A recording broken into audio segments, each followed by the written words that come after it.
The use of a stand aid and a stand aid sling. Prior to any moving and assisting technique, ensure you are following all relevant PPE policies, procedures and guidelines. Make sure you have read and understood the individual's care plan and that the equipment you are planning to use is suitable and safe for the individual. Prior to using any piece of equipment, ensure you are making the appropriate safety checks.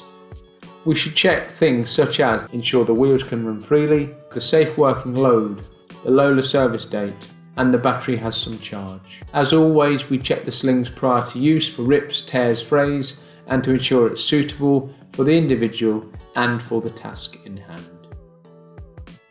After you've conducted the relevant safety checks of the stand aid and the stand aid sling, we place the sling around the back of the individual and slide it down the back of the chair. Ensure the sling goes around the back of the client and under the armpit area.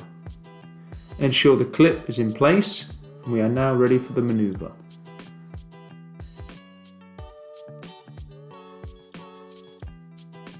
We bring the stand aid in front of the individual. This is when an on-the-spot risk assessment is required to ensure the equipment is safe to be used with this individual. We then ensure they can lift their feet onto the footplate and move the stand aid closer to the individual. If the resident is unable to lift their feet onto the footplate, we must report this to the manager or senior on duty, as this piece of equipment may not be the most appropriate at the current time. If able to lift their legs must be on the footplate prior to attaching the stand aid sling straps to the stand aid. Check that the front leg rest is in the correct position and adjust if necessary. Attach the straps to the pegs on the stand aid. If you are unsure of which colour to use, please consult the individual's care plan. Double check both straps are attached and then ensure the individual is holding onto the stand aid. Ensure the brakes are removed before using. To assist the individual using the stand aid, you need to press the up arrow on the handheld remote to raise the client to the desired height. As using a stand aid requires a minimum of 2 staff members to complete, one staff member must remain in control of the stand aid itself, whilst the other ensures the client is comfortable and remains calm. Remember, a minimal amount of distance should be covered when using any equipment. Stand aids are not designed for transportation, but used for transferring manoeuvres only.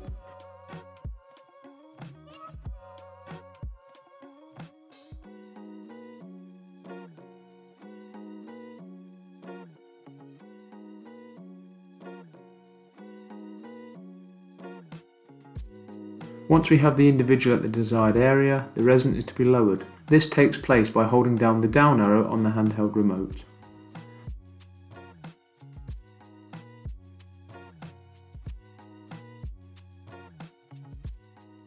Once the transfer is complete, we reapply the brakes and begin to remove the straps from the stand aid. Move the stand aid slightly away and ensure the resident removes their feet from the footplate.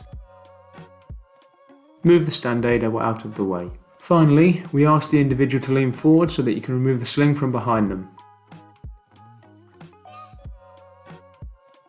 Some unsafe practices often witnessed when using equipment.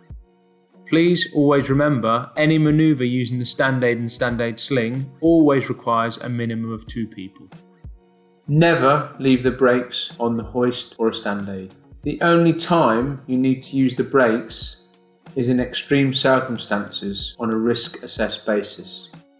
You may apply the brakes when you attach the sling straps, but must remember to remove the brakes after. Leaving the brakes on can cause the equipment to tip, as the piece of equipment will not find its own centre of gravity.